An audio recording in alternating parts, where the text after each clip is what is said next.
کافر ہیں مثال کے طور پہ، وہ ذمی ہوتے ہیں، مسلمانوں کی حکومت میں کافر رہ سکتے ہیں ذمی کی حیثیت سے، یعنی ان کی مال و جان کا ذمہ جو ہے وہ مسلمان لے لیتے ہیں اور ان کی مال و جان ان کو کوئی قتل نہیں کر سکتا۔ یہ ایک بات جو ہے یہ ذرا نوٹ کر لیں، کسی کی جان لینا خواہ کہ وہ کافر ہو، مشرک ہو، جو بھی ہو، بغیر کسی شرعی دلیل کے ہم اس کو قتل نہیں کر سکتے۔ جہاں تک مشرکوں کے ساتھ جنگ کا تعلق ہے تو وہ ایک الگ مسئلہ ہے۔ جنگ میں جو ہے وہ اجازت ہوتی ہے، ظاہر ہے کہ وہ جب جنگ ہوتی ہے تو وہ ہمارے در پہ ہوتے ہیں، ہم ان کے ساتھ جنگ کرتے ہیں، تو یہ تو یعنی وہ تو ایک جنگ کا معاملہ الگ ہے۔ جنگ میں جو ہے وہ اجازت ہوتی ہے، پھر جنگ تو جنگ ہے، لیکن اگر جنگ نہ ہو اور امن ہو تو آپ کسی بھی غیر مسلم کو قتل نہیں کر سکتے۔ یہ بات نوٹ کر لیں اچھے طریقے سے۔ الا بالحق کا مطلب یہ ہے کہ جان کے بدلے جان ہے، کسی نے قتل کر دیا تو اس کے بدلے آپ اس کو قتل کریں گے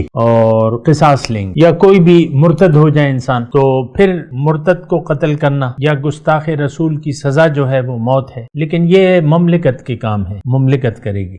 یہ نہیں کہ آپ کے سامنے، یعنی قانون کو نافذ کرنے والی جو قوت ہے، قوت نافذہ جسے کہتے ہیں، وہ پھر کرے گی۔ یہ یعنی کسی کا بھی قتل اگر کسی وجہ سے ہو تو وہ پھر الگ اس کے مسائل ہیں۔ انفرادی طور پہ آپ کسی کی جان شرعی وجہ سے بھی نہیں لے سکتے۔ یہ مثال کے طور پہ ایک گستاخ رسول ہے تو وہ آپ یا مرتد ہو گیا تو آپ اس کی جان نہیں لے سکتے، کیونکہ پھر یہ حکومت کا کام ہے، آپ رپورٹ کریں گے۔ کوئی بھی سزا آپ اپنے طور پہ نہیں دے سکتے اور وہ پھر قانون کا کام ہوتا ہے کہ اس کو سزا دے۔